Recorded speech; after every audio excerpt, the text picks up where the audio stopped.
નમસ્કાર, સ્વાગત છે આપનું સીએનબીસી બજારમાં tax planning with Mukesh Patel સાથે ફરી એક વખત હાજર છું વિક્રમ પાઠક અને નવું નાણાકીય વર્ષ શરૂ થઈ ચૂક્યું છે તો નવા નાણાકીય વર્ષની સાથે તમારા કરવેરા આયોજનની વિગતો તો આપણે મેળવી છે પાછલા એપિસોડમાં પણ હવે અહીંયા કેટલીક આવક એવી હોય છે કે જેના ઉપર તમારે કરપાત્રતા હોય છે, કેટલીક આવક એવી પણ હોય છે કે જેમાં તમારી કરપાત્રતા જ નથી બનતી, તેમ છતાં અમુક કપાત થતી હોય છે. તો આ કપાત જે છે એમાં મહત્વની કપાત રહે છે ટીડીએસની, ટેક્સ ડિડક્ટેડ એટ સોર્સ. આ એક એવી જોગવાઈ છે કે જેના વિશે વર્ષની શરૂઆતમાં સમજ મેળવી ખાસ જરૂરી છે, કારણ કે જો તમારે રિફંડ લેવાનું થાય, ટીડીએસની કપાત થઈ હોય અને એના ઉપર તમારે રિફંડ લેવાનું થાય તો એ રિફંડની ભાંજગણમાં પડવાના બદલે કેટલાક રસ્તાઓ એવા છે કે જેમાં તમારી કપાત ઓછી થાય અથવા તો કપાત નહિવત હોય તો એનો પણ તમે લાભ અત્યારથી જ લઈ શકો. તો આ કેવી રીતના લઈ શકાય, ટીડીએસની જોગવાઈઓ શું છે, કેવી રીતના એના કપાત અને ઓછા દરે કપાત માટેના ઓપ્શન્સ છે તેના અંગેની વાત કરીશું. આ સમગ્ર ચર્ચામાં આપણી સાથે જોડાશે આપણા કરવેરા નિષ્ણાંત મુકેશભાઈ પટેલ. મુકેશભાઈ, સ્વાગત છે સીએનબીસી બજારમાં. પહેલાં તો એ જાણવા માગીશું કે આ ટીડીએસની કપાતની જે જોગવાઈઓ છે એમાં કરપાત્ર આવક નથી, હવે એમને પણ ટીડીએસ થયું છે તો એમને કેવી રીતના આમાંથી બચવાનું? વિક્રમ, તમે જે કહ્યું એ પ્રમાણે વર્ષના પ્રારંભે જ દરેક કરદાતા, હવે કરદાતા એટલે જેને આવકવેરાનું રિટર્ન ભરવાની જરૂરિયાત ઊભી થતી હોય, ટેક્સ ન પણ ભરવાનું થતો હોય, રિફંડ મેળવવાનું થતું હોય, અથવા તો જેના કેસમાં આજે આવકવેરાને સ્પર્શતી કોઈ પણ કાર્યવાહી કરવામાં આવે એને આપણે ગુજરાતીમાં કરદાતા આવકવેરા કાયદાની ભાષામાં એને SSC, one who is liable to be assessed, એ સંદર્ભમાં એનો ઉલ્લેખ કરવામાં આવે છે. તો તમે જેની વાત કરી કે દાખલા તરીકે તમારા કુટુંબના કોઈ એક સભ્ય છે જેને આજે 2 લાખ રૂપિયાની વ્યાજની આવક છે. હવે આપણે ત્યાં વ્યાજની આવકના સંદર્ભમાં એક જે કલમ 194A હેઠળ ટીડીએસ, તમે જે કહ્યું કે ટેક્સ ડિડક્ટેડ એટ સોર્સ, એ ટીડીએસની જોગવાઈ અન્વયે આજે જો તમને બેંક તરફથી વ્યાજ ચૂકવવામાં આવતું હોય તો 10%ના દરે જે ટીડીએસની કપાત થાય છે 10,000 રૂપિયાથી વધારે, અને જો પ્રાઇવેટ ડિપોઝિટનું વ્યાજ હોય તો એમાં તો માત્ર 5,000 રૂપિયા. એટલે હવે 5,000 ને 10,000, જેને આપણે એને થ્રેશોલ્ડ લિમિટ્સ કહીએ કે એનાથી વધારે હોય તો તરત ટીડીએસ કપાય, અને ટીડીએસ કપાય એટલે મેં કહ્યું પ્રમાણે સીધો 10%ના દરે કપાય.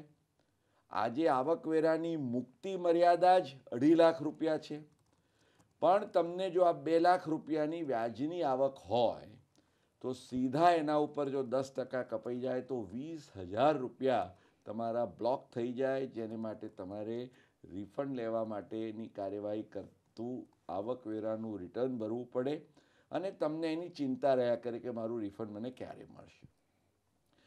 તો આવા કેસમાં આજે જે કરદાતાની પર્ટિક્યુલરલી એની કુલ આવક જેને આપણે કહીએ એ કરમુક્તિ મર્યાદાની અંદર હોય, એટલે કે 2.5 લાખ રૂપિયાની અંદર. હવે આમાં ખ્યાલમાં રાખવાની વાત એ છે કે જો સામાન્ય કરદાતા, એટલે કે જે સિનિયર સિટીઝન ન હોય એવા કરદાતાના કેસમાં આજે એની આવક એમ સમજો કે 3 લાખ રૂપિયા છે અને એમાંથી એ 75,000 રૂપિયાનું કલમ 80C હેઠળનું માન્ય રોકાણ કરીને એની આવક 2.25 લાખ રૂપિયા કરે છે અને કહે છે કે મારે ટેક્સ ભરવાનો થતો નથી, માટે હું એવો લાભ લેવા માગું છું કે ટીડીએસની કોઈ કપાત મારા કેસમાં ન થાય. એટલે કે આવકવેરાના કાયદા હેઠળની કલમ 197 હેઠળ એક ફોર્મ નંબર 15G તમે રજૂ કરી શકો એ પ્રકારની એક વિશેષ જોગવાઈ છે. હવે આજે 15G રજૂ કરવાના સંદર્ભમાં ખ્યાલમાં રાખવાની વાત એ છે કે તમે એમ માનો કે મારે ટેક્સ ભરવાનો નથી થતો, કલમ 80C હેઠળની કોઈ કપાતનો લાભ લઈને તમે જો 2.5 લાખની અંદર તમારી કરપાત્ર આવક રાખતા હો તો એ કેસમાં તમને આ લાભ મળશે નહીં. એટલે કે તમારે શું જોવાનું છે કે તમારી જે કુલ ગ્રોસ આવક જેને આપણે કહીએ કપાતો પહેલાંની એ તમારી 2.5 લાખ રૂપિયાની અંદર હોવી જોઈએ. તો એ કેસમાં તમે 15Gનું ફોર્મ રજૂ કરી શકો છો અને તમારા કેસમાં TDSની કપાત ન થાય એ માટેનું એક ડેક્લેરેશન તમે સંબંધિત બેંક અથવા તો નાણાકીય સંસ્થા કે ડિપોઝિટર જેની પાસે તમે એ નાણાં પૈસા તમે વ્યાજે મૂક્યા છે એને આપી શકો છો. હવે આજે તમે સિનિયર સિટીઝન છો તો દર્શક મિત્રો આપને ખ્યાલ હશે કે સિનિયર સિટીઝનના કેસમાં 15Gને બદલે 15H ફોર્મ આપણે ભરી શકીએ છીએ. હવે આજે 15H અને 15G વચ્ચે એક ખૂબ મહત્વનો તફાવત છે સમજવો જરૂરી છે. કારણ કે 15G આપવા માટેની આવશ્યક શરત એ છે કે તમારી કુલ જે આવક છે, કુલ ગ્રોસ આવક છે એ 2.5 લાખ રૂપિયાની મુક્તિ મર્યાદાની અંદર હોય. 15H આપવાના હેતુસર જે મહત્વની શરત છે તે એ છે કે તમારે તમારી કુલ આવક ઉપર કોઈ આવકવેરો ભરવાનો થતો નથી. એટલે કે સિનિયર સિટીઝન્સના કેસમાં ક્યારેક એવું પણ થાય, દાખલા તરીકે એક સિનિયર સિટીઝનના કેસમાં 4.25 લાખ રૂપિયાની એની કુલ ગ્રોસ આવક છે, જેમાંથી એ 1.5 લાખ રૂપિયાનું કલમ 80C હેઠળ રોકાણ કરે છે. એટલે શું થાય, આ કેસમાં એની કરપાત્ર આવક એ 2,75,000ની થાય. હવે આપ જાણો છો એ પ્રમાણે સિનિયર સિટીઝનના કેસમાં જે મુક્તિ મર્યાદા છે એ 3 લાખની છે અને આ કેસમાં 2,75,000 તમને આ કપાત બાદ મળ્યા પછી તમારી આવક રહે છે. એટલે તમારે આ કેસમાં કોઈ પણ ટેક્સ ભરવાનો થતો નથી. એટલે એક સિનિયર સિટીઝનના કેસમાં જો સિનિયર સિટીઝનને કોઈ આવકવેરો ભરવાનો થતો ન હોય તો એવા કેસમાં એ પોતે 15Hનું ફોર્મ આપી શકે છે. ઓકે, સાથે જ મુકેશભાઈ 15G અને 15Hની આપે વાત કરી તો કેટલાક એસોસિએશન અને સોસાયટીઝ જે હોય છે તેમને કરપાત્ર આવક કરતાં ઓછી આવક હોય છે, તો એમના માટે શું કરવાનું રહેશે? વિક્રમ, આ તમે બહુ જ મહત્વનો પ્રશ્ન પૂછ્યો, કારણ કે અનેક દર્શક મિત્રોના આ મુદ્દા ઉપર જ પ્રશ્નો ક્યારેક ક્યારેક આવતા હોય છે. અને પ્રશ્ન એ છે કે શું આ 15G જે રજૂ કરવાની, 15H તો ઓબ્વિયસલી સિનિયર સિટીઝન માટે છે એટલે વ્યક્તિ જ હોઈ શકે, પણ 15G કોણ રજૂ કરી શકે? તો 15G વ્યક્તિ, HUF, તે ઉપરાંત ઇનફેક્ટ કોણ રજૂ ન કરી શકે સમજીએ તો એ વધારે સરળ પડશે. 15Gના સંદર્ભમાં કલમ જે છે તે એ કહે છે, સેક્શન 197A, કે ભાગીદારી પેઢી અને કંપની એ સિવાય કોઈ પણ અન્ય કરદાતા એ આજે ફોર્મ 15G રજૂ કરી શકે છે. એટલે કે વ્યક્તિ હોય, HUF હોય, ઇવન કોઈ જાહેર ધર્માદા ટ્રસ્ટ હોય. તમે કહ્યું ટ્રસ્ટ છે is like an association of persons, કોઈ કોઓપરેટિવ સોસાયટી છે, તો એ લોકો પણ આજે એમના કેસમાં 2.5 લાખ રૂપિયાની મુક્તિ મર્યાદાનો એમને પણ લાભ મળે છે.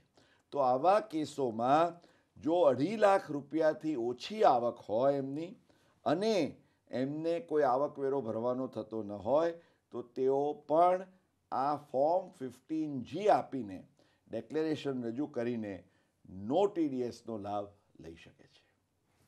ઓકે, આ સાથે અહીંયા એક બીજો મહત્વનો મુદ્દો આના સામે એ પણ આવી રહ્યો છે કે કરપાત્ર આવક છે પરંતુ TDSની કપાત મોટી માત્રામાં થતી હોય અને ત્યારબાદ કપાતનું રિફંડ લેવાનું રહેશે, તો ઓછા દરે TDS થાય એના માટે શું કરવાનું રહેશે? વિક્રમ, આ પણ એક જે તમે પ્રશ્ન મૂક્યો એ મારી દ્રષ્ટિએ ખૂબ મહત્વનો એટલા માટે છે અને હું થોડોક વિસ્તારથી મારા દર્શક મિત્રોને આજે હું આ સમજાવવા માંગીશ. કારણ કે ખાસ કરીને અત્યારે તો આ પરિસ્થિતિ ચાલુ નાણાકીય વર્ષથી તો બહુ જ વિકટ કે વિચિત્ર પરિસ્થિતિ પણ ઊભી થાય એવી સંભાવનાઓ છે. હવે આપણે જાણીએ છીએ કે કોઈ એક સિનિયર સિટીઝન હોય, નિવૃત્ત થયા આજે એમને 50-60 લાખ રૂપિયાનું પીએફ ગ્રેચ્યુઇટી બધું ભેગું થયું અને એમને આ વ્યાજની આવક ઉપર જ એ એમનો નિર્વાહ કરવા માંગે છે. હવે આજે એમ સમજો કે એમને 5 લાખ રૂપિયાની વ્યાજની જ આવક છે. હવે આ કેસમાં 5 લાખ રૂપિયાની વ્યાજની આવક છે એટલે ટેક્સ તો થોડો ભરવાનો થાય જ, એટલે 15G કે 15H તો તમે આપી શકો નહીં. પણ 5 લાખ રૂપિયાની આવક ઉપર TDS કેટલો કપાય? તો 194A હેઠળ 10%ના દરે 50,000 રૂપિયાનું TDS કપાય. હવે આ કેસમાં આપણે એમ માની લઈએ, just four sec of simple calculation, કે આપણા વડીલ છે એ કોઈ 80C 80D કોઈ કપાતનો લાભ લેતા નથી, તો પણ એમના કેસમાં આજે આપણે જાણીએ છીએ એ પ્રમાણે 3 લાખ રૂપિયા સુધી તો કોઈ ટેક્સ એમને ભરવાનો હોય નહીં, સિનિયર સિટીઝન છે. બાકીના 2 લાખ રૂપિયા ઉપર માત્ર 5%ના દરે એમને 10,000 રૂપિયાનો ટેક્સ ભરવાનો થાય. એમાં પણ જો કલમ 87A હેઠળનું એ રિબેટ મેળવવાને પાત્રની જો એ મર્યાદામાં હોય તો એમને એ પણ લાભ મળે. પણ હવે આજે 10,000 રૂપિયાનો તમારે ટેક્સ ભરવાનો થાય છે તમારી કરપાત્ર આવક ઉપર, અને તમારા કેસમાં કપાય છે 50,000, એટલે 40,000 રૂપિયાનું તમારે રિફંડ લેવાનું થાય. એટલે સ્વાભાવિક રીતે અપાર્ટ ફ્રોમ ધ ફેક્ટ કે તમને રિફંડ મેળવવામાં બધી એની કાર્યવાહી ને એના માટેની પ્રતીક્ષા ને બધું કરવું પડે, તમારા 40,000 રૂપિયા આજે તમારી આવકમાંથી એ અટવાઈ જાય તો એ લિક્વિડિટીનો જે તમને કેશફ્લોનો જે ધક્કો વાગે એ પણ એક તમારા માટે મોટી મૂંઝવણ થાય છે. તો દર્શક મિત્રો, આવા કેસમાં તમે શું કરી શકો? તો એના માટેનો એક સરળ ઉકેલ આવકવેરાના કાયદાની કલમ 197, જેમ આપણે જોયું કે 197A તમે ફોર્મ 15G કે 15H રજૂ કરી શકો છો જો તમારી કરપાત્ર આવક ન હોય અથવા તો તમારે આવકવેરો ભરવાનો થતો ન હોય તો. પણ જ્યાં આવકવેરો ભરવાનો થતો હોય પણ તમે ઈચ્છો છો કે ઓછા દરે આવકવેરો થાય, દાખલા તરીકે મેં કહ્યું એ પ્રમાણે 5 લાખ ઉપર તમારે ભરવાનો થાય છે આવકવેરો માત્ર 10,000નો, કપાવાના છે 50,000, તો આ કેસમાં તમે આવકવેરા અધિકારી એટલે કે જે TDSના અધિકારી છે તમારા કાર્યક્ષેત્રમાં જે આવતા હોય એની સમક્ષ આ સેક્શન 197માં અને એના સંલગ્ન નિયમોમાં એક વિશેષ જોગવાઈ કરવામાં આવી છે કે તમે ફોર્મ 13 એટલે કે 13 નંબરનું ફોર્મ ભરીને એના તમારી વિગતો દર્શાવીને એ TDSના તમારા અધિકારી સમક્ષ એ રજૂ કરી શકો કે ભાઈ મારી આટલી જ આવક થવાની છે આ વર્ષે અને એ આવક ઉપર મારે આટલો ટેક્સ ભરવાનો થાય, તો એને લક્ષ્યમાં રાખતા જે TDS કપાવાને પાત્ર છે એ ખૂબ ઊંચા દરે કપાવાય એમ છે, માટે તમે મને લોઅર રેટે TDSની કપાત થાય માટેનું એક સર્ટિફિકેટ આપો. તો એ કેસમાં જે અધિકારીને સત્તા છે કે એ તમને 2%, 3%, depending on the facts of each case એ સર્ટિફિકેટ આપે. એ જ્યાં તમે નાણાં મૂક્યા હોય એની તમે વિગતો આપી હોય, દાખલા તરીકે કોઈ બેંક છે કે એક ડિપોઝિટ હાઉસ છે, એને તમે આપી શકો અને એના આધારે જે એ સર્ટિફિકેટમાં રેટ ઓફ ટેક્સ લખ્યો હોય એટલા જ દરે TDS કરવામાં આવે, તેથી તમને મોટી રાહત થાય.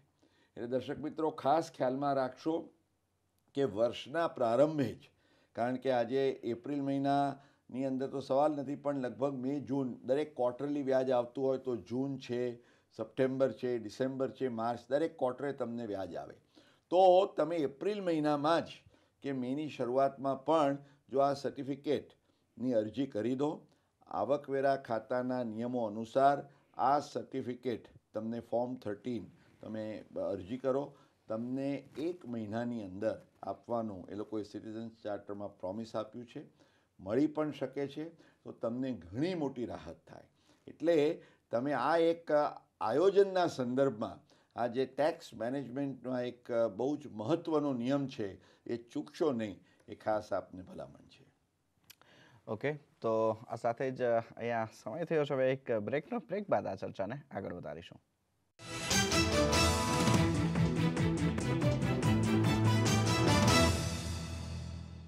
Welcome back. આપ જોઈ રહ્યા છો tax planning with Mukesh Patel. મુકેશભાઈ, ટીડીએસની કપાત અંગેની તો તમે ઘણી સારી વિગતો આપી, પણ હવે કેટલાક એવા હોય છે ટીવી ગેમ શો, જેમ કે આપ કોણ બનેગા કરોડપતિ, એમાં જેમ અમિતાભ બચ્ચન પેલા 1 કરોડનો 5 કરોડનો ચેક લખ્યો છે, તો એવી રીતના ચેક જેમને મળ્યા છે, જેમને રિસીવ કર્યા છે, એમના ઉપર કોઈ કર પાત્રતા રહે છે કે પછી એમને એ રકમ પૂરેપૂરી મળી ગઈ? વિક્રમ, કોણ બનેગા કરોડપતિ પરની વાત કરીએ, ભલે બચ્ચનજી આજે શોમાં તો 1 કરોડના ચેક ઉપર એ સહી કરીને એને શો દરમિયાન એ આપતા હોય, પરંતુ દર્શક મિત્રો ખાસ ખ્યાલમાં રાખશો કે એ જ 1 કરોડનો ચેક ક્યારેય એના એ ફોર્મને શેપમાં એ ડિપોઝિટરના ખાતામાં જતો નથી. કારણ કે આવકવેરાના કાયદાની જે 2 મહત્ત્વની કલમો છે, જેના વિશે આપણે થોડી ચર્ચા કરીશું, એ સમજી લેવા જેવી છે. એક તો આવકવેરાના કાયદાની એક કલમ છે સેક્શન 115BB, કલમ 115BB, જે હેઠળ આજે લોટરી, ગેમ શો, ઇનામો, આ જે કેટલાક બધા જે વિશેષ પ્રકારની આવક છે, એ તમામ વિશેષ પ્રકારની આવક ઉપર તમારે 30% ફ્લેટ રેટે, અને જો તમે એજ્યુકેશન સેસ ગણો તો 30.9% ફ્લેટ રેટે ટેક્સ ભરવાનો થાય. એટલે કે 1 પણ રૂપિયાની, આજે તમને સમજો કે તમે કોણ બનેગા કરોડપતિમાં લાખ રૂપિયાનું ઇનામ જીત્યા કોઈ ગૃહિણી, અને એને બીજી કોઈ જ આવક નથી, અને એ એમ ઇમ્પ્રેશનમાં હોય કે આ લાખ રૂપિયા પર મારે ક્યાં ટેક્સ ભરવાનો છે, તો શી ઇઝ મિસ્ટેકન. કારણ કે અકોર્ડિંગ ટુ 115BB, આજે મેં કહ્યું એ પ્રમાણે લોટરી, ગેમ શો, પ્રાઇઝ, આ કોઈ પણ પ્રકારની રમતગમત જેમાં પણ તમને ઇનામો મળે છે, either by way of your skill, તમારી કોઈ હુનરને હિસાબે, અથવા તો તમે આજે બાય વે ઓફ લક, આજે બાય ચાન્સ મળે છે, તો એ તમામ કેસોમાં તમારે 30.9%, એટલે કે આજે 1 કરોડ તમને કરોડપતિના શોમાં મળ્યા, તો તમે 1 કરોડ ઘરે લઈ જઈ શકવાના નથી. તમારા ઘરે કેટલા જશે? તો that will be only 69,90,000, sorry 10,000, 30,90,000 તો તમારે સરકારને સમર્પિત કરી દેવાના રહેશે. અને ઇનફેક્ટ આ જવાબદારી જે કોઈ એ ઇનામ કે ગેમ શો કે લોટરી કે જેનું પણ આયોજન એ કરતા હોય, એને માથે આ જવાબદારી નાખવામાં આવી છે. એટલે એ લોકો જો એ અદા ન કરે તો એ નાણાં એમને ચૂકવવા પડે, એટલે કોઈ પણ એ રિસ્ક લે નહીં. ઇનફેક્ટ બહુ રસપ્રદ પ્રશ્ન એ થાય, હમણાં જ એક દર્શક મિત્રનો એક પ્રશ્ન એ આવ્યો હતો કે એમને ગેમ શોની અંદર એક મોટરસાયકલ ઇનામમાં લાગી, તો શું? હવે દર્શક મિત્રો, આ તો રોકડા હોય તો રોકડામાં તો બરાબર છે કે ચાલો તમને 30.9% કાપીને આજે જે ઓર્ગેનાઇઝર છે આપે, પણ તમને જો મોટરસાયકલ લાગી તો એક કલમ, જે એક સેક્શન, જેવી રીતે 115BB is the charging section, જેમાં તમને આ ફ્લેટ રેટે 30.9%નો ટેક્સ લાગે છે, તો એવી જ રીતે જે TDSને લગતી સેક્શન છે આના સંદર્ભમાં, એ છે સેક્શન 194BB, એટલે 194BB ની જે કલમ છે એ અન્વયે આજે 30.9%નો જે TDS ફ્લેટ રેટે કાપવાનો છે તમારે, ઇનફેક્ટ એ જે ટેક્સ કાપવાનો આવે, એ ટેક્સના સંદર્ભમાં દર્શક મિત્રો ખાસ ખ્યાલમાં તમારે રાખવાનું છે કે જો કાઇન્ડમાં, એટલે કે વસ્તુ સ્વરૂપે તમને ઇનામ લાગે, તો જે આજે એ ઓર્ગેનાઇઝર છે એ તમારી સમક્ષ શરત મૂકે કે ભાઈ આ મોટરસાયકલનું મૂલ્ય આજે એમ સમજો કે 5 લાખ રૂપિયા છે, તો તમારે આ 30.9%એ તમારે 1,50,000 ઉપરની જે રકમ થતી હોય એ તમારે ભરવાની થાય. માટે એ રકમ તમે જમા કરાવો તો આ 5 લાખની મોટરસાયકલ તમને લઈ જવા દઈશું.